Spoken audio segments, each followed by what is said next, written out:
Coming up, Super Tuesday results, all good news, and I'll tell you why I'm getting more optimistic about 2024.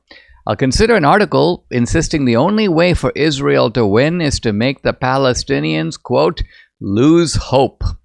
And Jonathan Saenz, who's president of Texas Values, joins me. We're going to talk about why the traditional family is the best way to find happiness for men, women, and children alike. Hey, if you're watching on Rumble or listening on Apple, Google, or Spotify, please subscribe to my channel. This is the Dinesh D'Souza Show.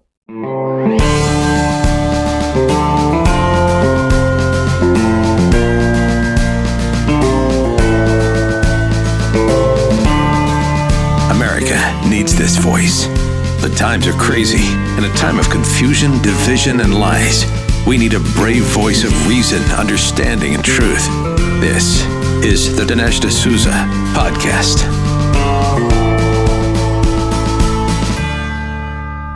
Guys, I'm recording this opening segment of the podcast, not from my usual location in the studio. The rest of the podcast is in the studio. But this segment is out of a hotel room near Dallas. Why? Because Debbie and I came in yesterday and we hit the pavement handing out flyers and paraphernalia and voter guides for Brandon Gill.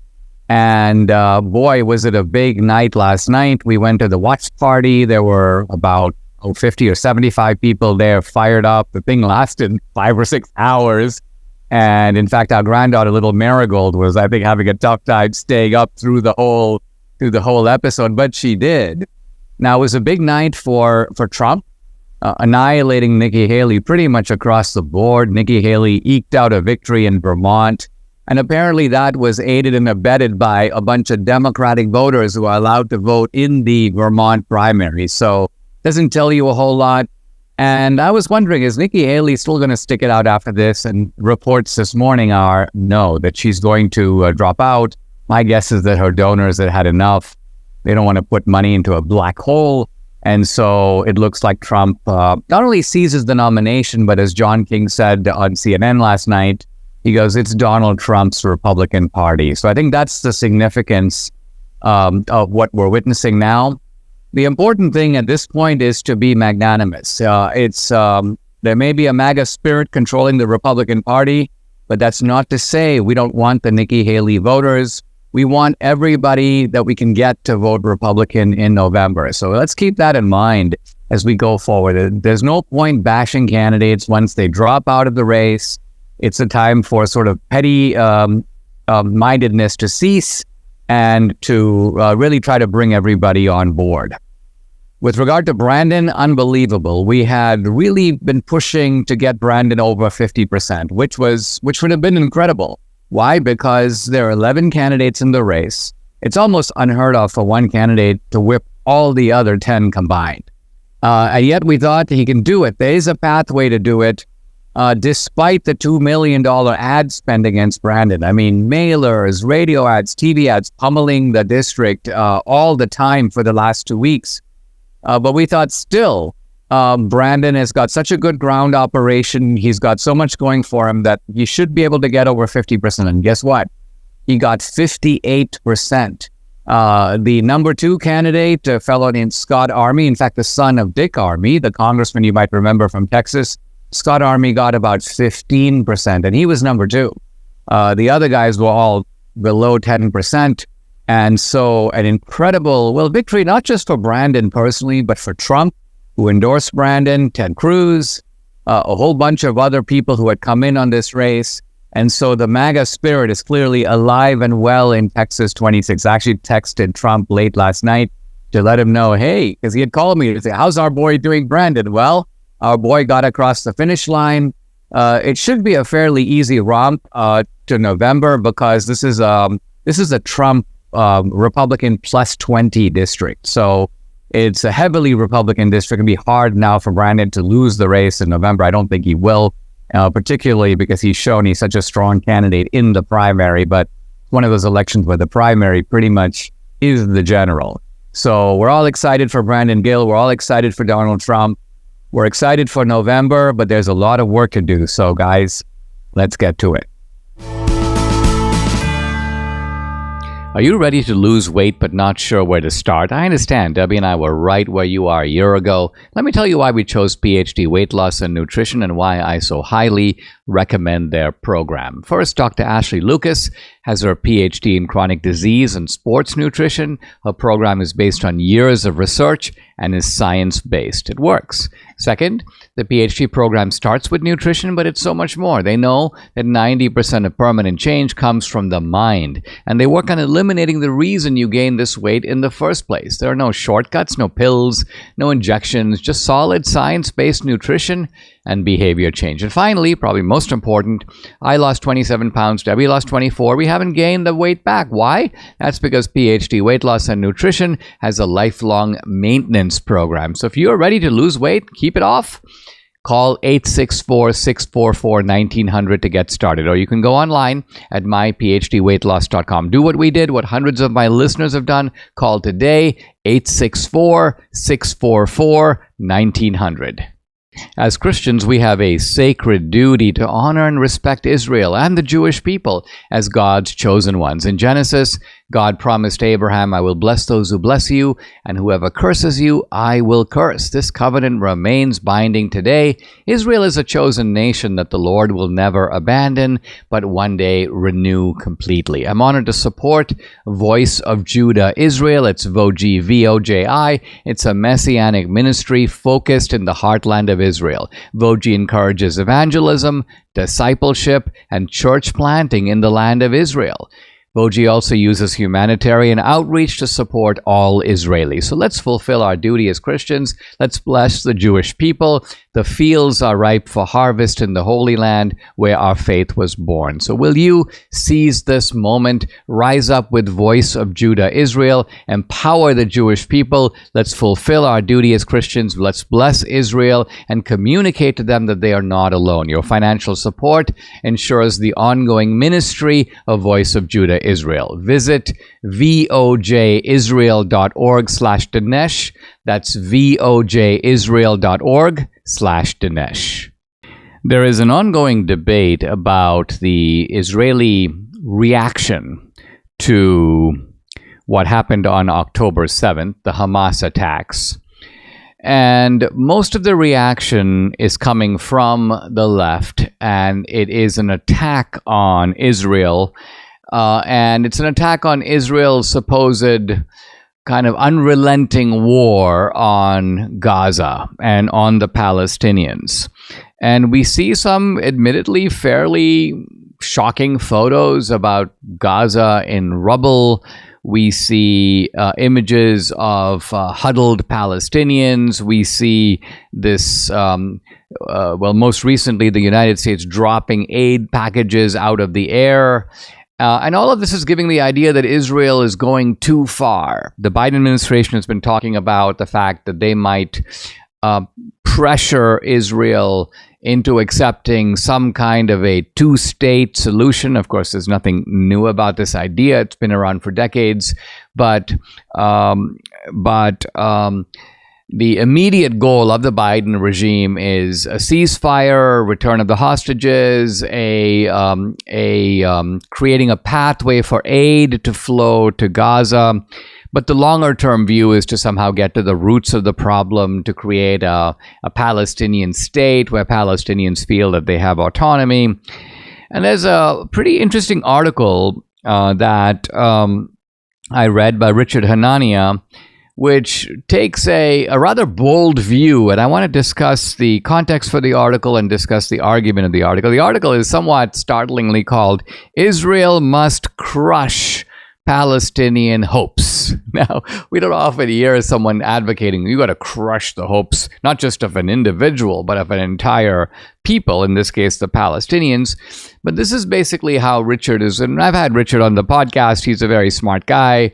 And he is a guy who calls it as he sees it. And basically what Richard says in this article, he says, look, he goes, there's an underlying assumption that Israel always has to kind of watch it. Even if Israel was attacked, even if Israel is responding to an attack, the general rhetoric that we hear from the left, from the media is, look, you can't attack Gaza because if you do it, you're going to be harming civilians. And if you drop a bomb even on a leader of Hamas, think about it. That bomb is going to kill some other civilians. All those civilians have relatives and friends. They're going to end up fueled with unquenchable rage against Israel. Other Palestinians will see images of this in Al Jazeera and on the news. So the idea is that fighting terrorism creates more terrorists. And this viewpoint is, of course, very widespread. It's repeated so often that it never really goes unquestioned. But Richard does question it. And I think he's right to do it. And he raises this point. He says, look, why should Israel worry about, quote, creating more terrorists when the hatred toward Israel and toward the West more generally has reached already a fever pitch and might have reached the maximum level. In other words, let's just think of a scale of hatred toward Israel on a scale of 1 to 10. If the scale was 3, you could say, oh, listen, be very careful because it could go to 4, it could go to 5. But, says Richard, what if the scale is 10? What if it's somewhere between 9 and 10? What if it is the case that the vast majority of Palestinians basically have been convinced that terrorism is the only way to go? They already hate Israel. They can't really hate Israel a lot more. So what is it that you're really worried about? Now, Richard realizes that this is a fairly extreme thing to say, and no one really knows what opinion is on the ground in Gaza for the simple reason that Hamas has not had an election since, 2006, when Hamas came to power. And public opinion surveys have been all over the place on this. But here's a little interesting tidbit. Apparently, when the United States was considering moving the embassy from Tel Aviv to Jerusalem, the State Department was raising some concerns, basically saying you should be careful about Arab opinion. And when he was asked, well, what is the U.S. approval rating before the move? And he was told it was 9%. And what was U.S. approval rating after the move? Apparently, it went down to 6%. And Richard's point here is, listen, if anti-Americanism is so strong that the U.S. has only a 9% approval rating, that means everybody kind of hates us already. 91% of people hate us. And so if that number goes up from 91 to 94, like, who cares? You've already got an alienated population. So the vehemence against the Jews and against America, he says they're burning the American flag. He goes, look at the way that they celebrate the rape and murder of Jews. He goes, to look at another example. He goes, do you see Russian soldiers celebrating the rape of Ukrainian women? No. He says, I'm not saying it never happens, but he goes, they're not brutish enough to be dancing in the streets about it. He says, look at all these videos that are put out by the Israeli group called Middle East Research Institute. It's called Memory. He says, little kids are talking about how when they grow up, they want to become terrorists. They want to sacrifice their lives for the Palestinian cause. So Richard's point is that terrorism is not only very popular among the Palestinians in Gaza, terrorism and Hamas are the source of their hope. And his point is, if you really want to beat these guys, you've got to choke off their hope in this solution. And he says if you do it, they're going to realize that that is never going to get them anywhere. And so even if their anger has reached a maximal level, it will start abating. And Richard gives a sort of a startling and interesting example. He says, look at the example of China and the Uyghurs. The Uyghurs is a Muslim population within China. And he says, even though we keep hearing about China is exploiting the Uyghurs and China is oppressing the Uyghurs, he goes, China's basically decided the Uyghurs are never going to beat us. We are China. It doesn't matter how much they rebel. We are going to crush them completely. If they start throwing rocks, we'll send tanks to run over them. And that's going to be the end of them. So in other words, the Uyghurs have no hope. And Richard goes, it works. Because by and large, the Uyghurs have realized we're not going to go anywhere. We can try to build some ties and get some international sympathy. But he goes, even the rest of the world is sort of let it be. Why? Because it's kind of a foregone conclusion that the Uyghurs are never going to beat the Chinese. The Chinese have basically decided to use whatever force is necessary to stop them. And Richard gives the example. He says, listen, you know, if you're standing in a street and some guy comes and slaps you in the face, you're going to want to hit him back because you're going to be like, how can you do that? You have the hope that your retaliation is going to be effective in deterring that kind of behavior. But let's say, for example, you're on the street and you see Mike Tyson coming toward you, right? Regardless of how Mike Tyson insults you or even pokes you in the chest or even slaps you across the face, you're not going to think, you know what? I may want to throw a punch at Mike Tyson. Why? Because you throw a punch at Mike Tyson, you're going to be flat on the ground and you may not even be able to get up. So you realize right away, I really should forget about the idea of trying to do anything because I have no hope that I could possibly beat this guy. And basically what Richard is saying is that's what Israel should do. Israel should extinguish the hope of the Palestinians that anything to do with Hamas, any kind of terrorism, any kind of invasion, any kind of blowing up of a cafe is never going to get you anywhere. And so Richard is saying that when you do that, people then begin to realize, okay, Israel is so determined that they are not going to let us do this. We're going to have to find some other way. To quote Richard, what this shows is that when people are given no other option, they adjust to this kind of new reality. So I think that this is interesting, at least to me, because I think this is, in fact, what Netanyahu thinks. I think this is Netanyahu's approach to the war. The problem for Netanyahu is that Netanyahu's different than Richard. Netanyahu can't say it. Netanyahu cannot come out and go, listen, my goal is to extinguish the hope of the Palestinian people. It's to give them no hope that terrorism is going to pay off. So Netanyahu has to justify his actions in other terms, and then people jump on him and go, that doesn't really make any sense. But of course, what does make sense is Netanyahu's actual justification for what he is doing. And the reason I think this article by Richard is interesting is because it lays out that unspoken justification with a certain kind of clarity. Mike Lindell has a passion to help you get the best sleep of your life. After he invented the world's best pillow, he created the famous Giza Dream Sheets. We have these in our house. Debbie and I love them.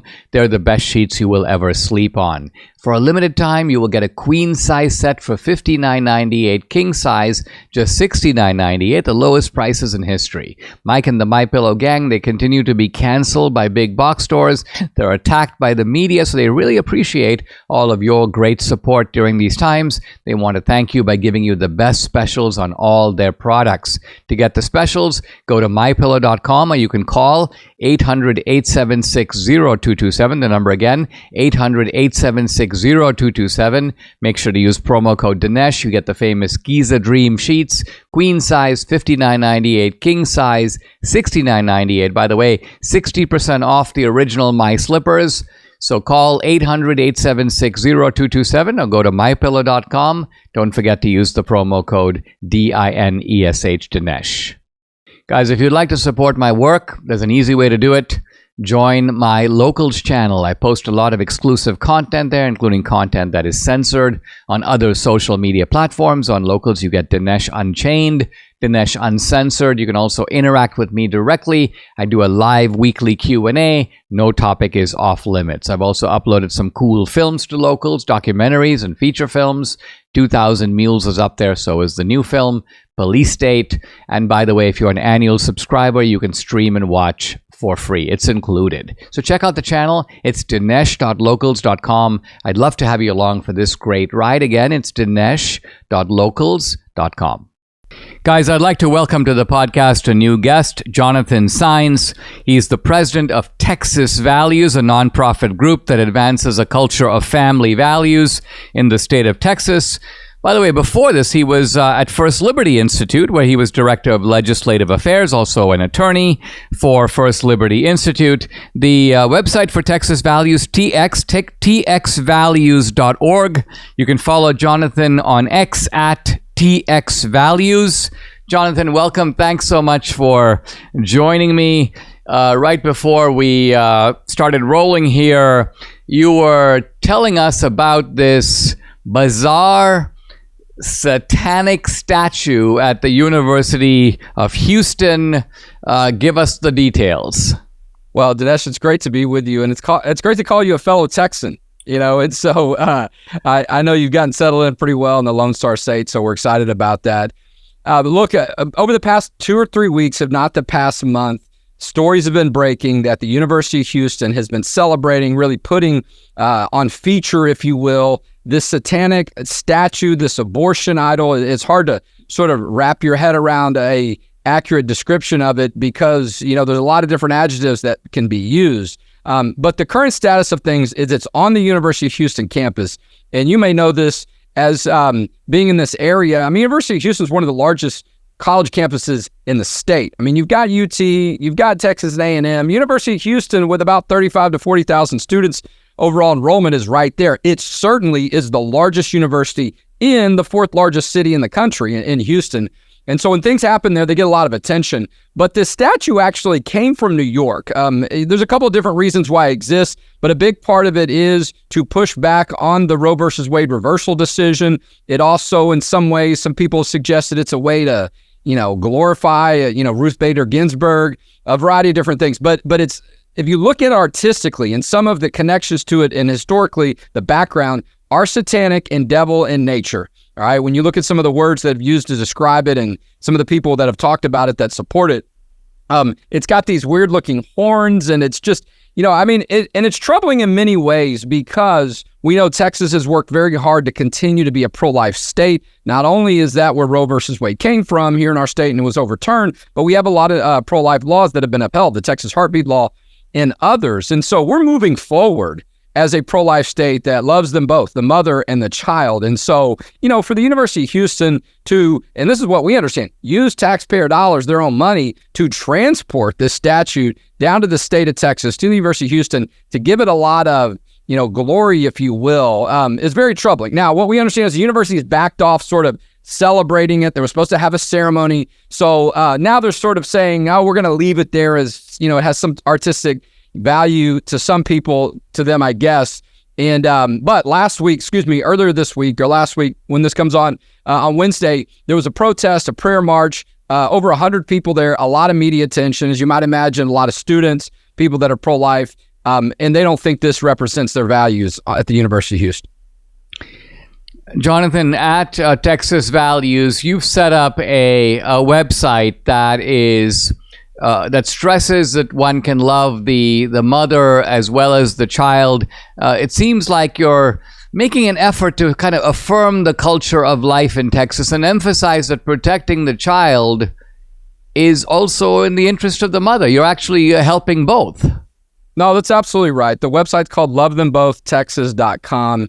Now that we're moving forward on the life issue, and there's still work to be done. I think it's a major issue in this election at the national level, the federal level, the state level, and so on. But in many ways, Texas has spoken strongly at that issue with our state house and our Senate in both chambers, and our governor as well, certainly our Lieutenant Governor, Dan Patrick, and Governor Greg Abbott. But sometimes people think, oh, you just care about the child. That's never been true. We've always cared about the mother and the child, but the more that we can do to make that clear, that's what we're working on as we move forward. And lovethemboth.texas.com, the website has resources on there, connections, links, trying to get everybody to come together. So if you're looking for a place to have resources, or you run a nonprofit, you want to find out how the child can be supported and the mother throughout this process. That's where there's a lot of great information, sort of a clearinghouse, a collection point of a lot of things there. But to continue to get that message strong out there that we do love them both. A lot of people aren't aware of this. The state of Texas has a program. It's called Thriving Families Now. It used to be called the Alternatives to Abortion program. But mothers and families can get care for their children all the way up till 3 years old after the baby is born when they have circumstances, crisis pregnancy, things of that nature. And so that's what we're trying to do. We're trying to help people be more aware of that. That fund has about $130 million in it over a 2-year cycle. So a lot of support, and you may get a kick out of this. A lot of that money and funding has been shifted away from some liberal programs at the state level that we felt like were not working or were sort of wasteful or headed in a different direction. And so it's not as if there's, more taxes because of this. It's funding that was already there. Now it's being moved in a much more healthy and positive and a life-affirming direction. For decades, we were told that if Roe versus Wade was overturned, immediate catastrophe, chaos, social convulsion would ensue. We've now essentially had a pro-life environment in Texas for, several months at the very least. And life goes on as normal. Is part of the reason that Texas is freaking out the kind of the pro-abortion lobby is because it's actually demonstrating that life goes on and you can have a pro-life environment and the world doesn't come to an end. No, I think in so many ways what we're seeing is the natural instinct of women, and it's a lot of times not just the woman involved. There's a husband, a boyfriend, somebody, a family that's involved. Their instinct is support that child. But many times they felt like they didn't have anyone to turn to. They didn't have the support. There was social stigma, whatever the case may be, if the circumstances weren't ideal. A lot of abortions, Dinesh, are performed on women that are married and have a good income, but they were told you can't have a career and a child at the same time. So a lot of lies that we've been told that we've seen that have been proven wrong. And so to have the opportunity, and it's been a little bit over a year, if not a year and a half, since heartbeat law was upheld, since the Human Life Protection Act went into law, where abortion across the board, with very few exceptions, in some medical situations, the babies are protected. And so, you got an average of 50,000 babies a year that were losing their life to abortion in the state of Texas. Now it's down to less than 100. That's a dramatic difference. And so culturally, though, we're seeing people adjust to that. To your point, we're not seeing the sky fall. We're not seeing all these, scare tactics come true and these stories that people said would happen. And so I'm proud of that, too. I'm proud that the pro-life movement, people of all different backgrounds, different parts of the state have come together and said, we really, truly do care about the mother and the child. And we want to create that environment where the women don't feel like they have to go to California. I don't know if you know this, but Gavin Newsom has a billboard sign on Congress right down the street from downtown Austin. It was there for a while, advertising to get women to go to California, offering to pay them money to fly them there to have an abortion. In New Mexico, they had this bus right across the street from the state line trying to lure women over there in this mobile abortion vehicle that they had. And so, look, there's been some reports of some of those things, but largely I think people stayed right here. And a result of that is because of the comprehensive pro-life environment we have. But look, the elections could change all that. I'll tell you what, Speaker Mike Johnson, what an incredible and exciting thing to have someone in his position who is very pro-life. I know there are a lot of congressional seats that are coming up, and a lot of that's going on where the Biden administration is trying to push something at the federal level. They want to have Roe versus Wade be put back into law. And so I think that gives Texas an opportunity to show people this is how it can work. There's nothing to be overly afraid of. In many ways, I think this follows that natural instinct, and it gives us all some hope in regards to humanity. I mean, this guy running against Ted Cruz, his ads are all over social media. You can hardly avoid them. And it seems like he thinks that, this is all red, that he thinks that there is a strong pro-choice inclination in Texas because he's using this as his battering ram issue. In fact, it's the one issue he talks about in the ad. He's like, I'm running because I'm trying to overturn, I'm trying to reaffirm the woman's right to an abortion. So he's kind of counting on Texas to elect him based upon this issue. I think a lot of leftists, and I'm glad you brought that up, Dinesh, a lot of leftists, a lot of Democrats in Texas, and I think it's just a matter of desperation in some ways, but we're thinking and hoping there would be this huge backlash because of the Roe versus Wade being overturned and the Texas heartbeat law and all these different type of things. And I mean, look, there was a lot of attention at first, and in other states, we've seen this play out more. We've seen these ballot issues where they have gone to the pro-abortion side. Kansas, Michigan. Yeah, where was the more recent one? Why am I saying, I want to say, not Indiana, Ohio recently too. That's right. So several of them, and this is the strategy of the left. They're like, oh, we found something that works, so to speak. But I think many of that is because of the way some of those things are worded, but some of that is a function of those states. In the state of Texas, you can't just get some signatures and put something on a statewide ballot that's a constitutional amendment. You got to go through the House and Senate, and you got to get 2/3 support. So that's not going to happen in Texas. I mean, not anytime soon. And I don't want to take anything for granted, but there's a whole lot higher bar and many steps to go through than some of these other states. But a lot of that is that backlash. We're not seeing that in Texas, though, even though I think there's been some response to that. We haven't seen that play out in the elections. And I want to mention this real quick, too. The role of churches getting involved in this election, as it always is so important. The state level, the federal level, and at the local level, because we see these issues related to life and others coming up at all levels of government. And many of them have pregnancy centers now. Many of these churches are more involved in this pro-life work that's comprehensive. But if we look back to the last election, Dinesh, where Beto O'Rourke, when he ran against Governor Abbott, I mean, he could not have been more in the tank and focused on the abortion issue. Remember, his campaign finance manager was the former woman that headed up Planned Parenthood, right? For many years, Cecile Richards, the daughter of the last, the Democrat governor for the state of Texas, Ann Richards. They put all their eggs in that basket, all right? And Beto O'Rourke lost to Governor Abbott by double digits. I don't know if you saw this. We reported on this, but a lot of people didn't really say much about it, that 4 years before that, Governor Abbott had an opponent at the general level, and this was Lupe Valdez. She was a sheriff from Dallas County. I don't think she raised a whole lot of money, maybe $1 million.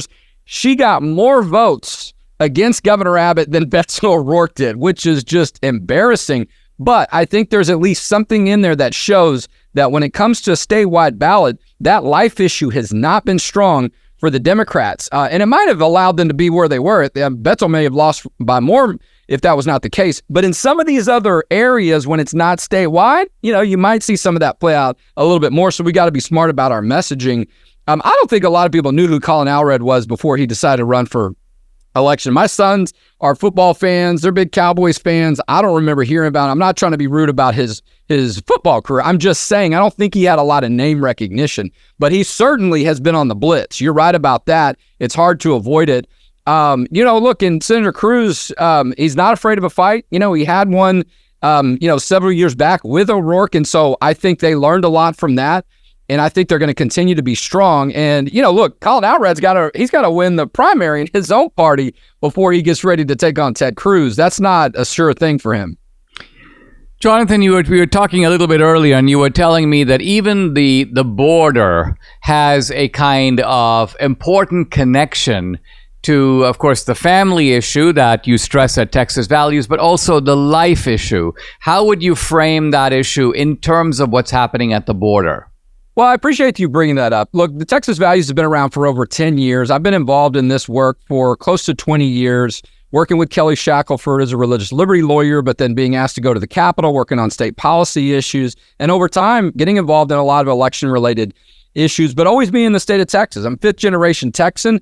On my dad's side, a lot of family from South Texas. We have a church outreach program called the Church Ambassador Network of Texas, and one of the people that run it is in the south part of Texas, Pastor Jorge Tovar, who's kind of a mythical figure if you ever see him. But I was spending some time with him at a church down in the border, and he said, listen, before you leave, this was in Laredo, which is a huge entry point. I mean, you've got railroad tracks going back and forth. You got several bridges. You've got built up cities on both sides, right? I mean, there's a lot of commerce going on there on both sides. You can see the other side easily.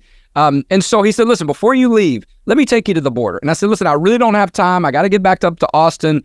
But he goes, no, just see if you can. So I carved it out. I said, you know what, I'm here. Let's go. You know, it was 20 minutes away from where I was staying. And I had thought about this before because, you know, that's not an issue we work on specifically, even though we care about it. We understand that. But we've seen Governor Abbott do such a strong job when before I think you saw him talk about it, but it wasn't getting a lot of attention with the way that the Biden administration has done terrible with it. We've seen other people say this problem continues to exist. We've got to do something about it. But on the family side, we hear all the time of forced abortions. We hear of sexual assaults against women. So many victims that relate to family issues, families being destroyed and being broken up because you have people that are taking advantage of the fact that nobody's enforcing the rules or they're doing a poor job of it. And people are just sort of walking across or they're paying people and doing all kinds of awful things. And we don't have something that people can count on and some security. And so when I was there, I got a chance to literally look across the water to the border and reflect on that. And I think it's very much pro-family and pro-life to ensure and to support border security issue. And if that means our state government has to do it, if the federal government's not going to do it, then we have to. And I know I know Senator Cruz and many of our state leaders support it too, but I think Governor Abbott has done a great job of this. And I don't know if you saw this, apparently Trump sort of suggested Abbott might be on the short list for a vice president pick. I was like, wow, you never know. I did see that. Yeah, very interesting stuff. Thank you, Jonathan Saenz. Really appreciate you joining me, guys. You can follow him on X at Texas TX Values. The website txvalues.org. Jonathan Saenz, thanks very much. Great. Good to be with you. And there's a great voting resource out there that we're a part of too called freevotersguide.com. People want to see that for the spring and in the fall. I'm discussing Abraham Lincoln's great Lyceum speech, a speech against mob rule. It's discussed in Harry Jaffa's book, Crisis of the House Divided. And I was making the point yesterday that Lincoln very strangely makes a case against mob rule, but he doesn't really discuss abolitionism. And we have to understand why Lincoln does not make a virtue out of abolitionism. In fact, he doesn't even say that abolitionists are entitled to the lawful exercise of free speech. He doesn't go there at all. Now, let's think of why this is so. It turns out that the abolitionists themselves would invoke free speech in their defense. We have the right to advocate for our cause. But for Lincoln, the abolitionists were not advocating for a change of heart about slavery in the places where it would make any kind of a difference. Let's think about it. Abolitionism was a movement in the North. It was very strong in places like New York and Massachusetts, but New York and Massachusetts were free states. So what's the great virtue of being an abolitionist and jumping up and down in New York or in Massachusetts? If you really want to sway the country, you need to go to Missouri. You need to go to Delaware. You need to go to Kentucky. You need to go to border states or slave states, places where slavery was popular, where slavery had been affirmed by the consent of the governed, and you need to make your case over there. But the abolitionists never did that. Moreover, the abolitionists were all about, we have the right to free speech, but where does that right to free speech come from? It comes from the First Amendment. It comes from the Constitution. Now, did the abolitionists revere the Constitution? No. Most of them would burn the Constitution, denounce the Constitution. They would say that slavery is bad, not because it is outlawed in the Constitution. In fact, explicitly, it's not outlawed in the Constitution. They would say that the Constitution doesn't really matter. We have to run roughshod over the Constitution. Slavery is against a higher law. Slavery is against a law that has a superior status to the Constitution. And so if we have to throw aside the Constitution to get rid of slavery, so be it. And so Lincoln does not want to give support to these abolitionist sentiments, even though he agrees with the ultimate goal of abolishing slavery. For Lincoln, the goal is important, but the means are also important, how you go about doing it. And moreover, Lincoln has no desire to throw over the Constitution on his way to abolition.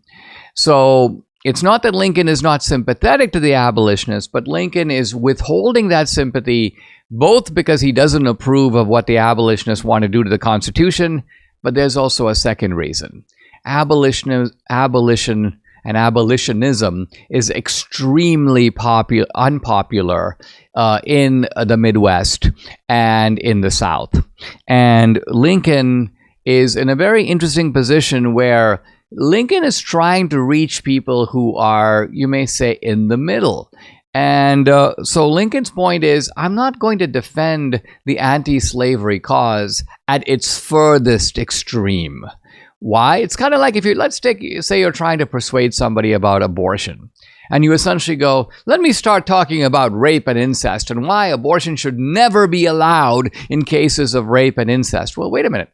Why would you start there? Why would you pick the hardest possible case, make the most extreme defense that you can? Why do you begin with kind of the normal case? Begin with the fact that, listen, the vast majority of abortions are abortions of convenience. They're done because the baby that is to come is in the way. Is that really a good reason to terminate a life? So Lincoln is sort of saying, look, I don't want to make the anti-slavery case identical with abolitionism, in part because I know that most anti-slavery people in the country are not abolitionists. So this is the first point. The second point is that Lincoln recognizes that the abolitionists are making a free speech defense that a lot of us would sympathize with today. In other words, we have a right to say whatever we want. We should not face mobs that come hunting us down and attack us because of us advocating for our beliefs. But this is not Lincoln's view.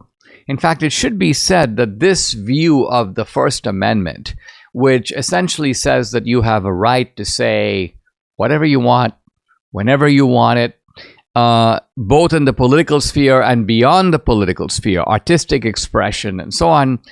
This is not the mainstream view of the First Amendment through the more than now 2 centuries of the United States being in existence. Lincoln's view is closer to what many people held at the time, the way that they understood the First Amendment. And the way that they understood the First Amendment is that with the right to free speech does come certain responsibilities. The responsibility that you do not endanger the body politic in any fundamental way. Here's a very interesting statement that is made by Lincoln during the Civil War in the connection with the arrest of a man, in fact, a prominent Democrat named Vallandigham. Vallandigham was actually making fiery speeches about why Northern Democrats should refuse to enlist in the army. Don't join the Civil War. Refuse to fight. If you've been enlisted, you might consider deserting and leaving. Here's Lincoln. Must I shoot a simple soldier boy who deserts, while I must not touch a hair of the wily agitator who induces him to desert? So desertion, military desertion, is against the law. If you've been drafted into the armed forces and you quit, you run off the battlefield, you take off, that's a crime. And it's a crime in times of war punishable by death. And so Lincoln's saying, okay, this soldier boy, let's just say, ran off the battlefield. You want me to shoot him? But where did he get the idea that he should run off the battlefield? He got the idea from Clement Vallandigham, this prominent Democrat who was making fiery speeches saying, don't join the military, don't support the war machine.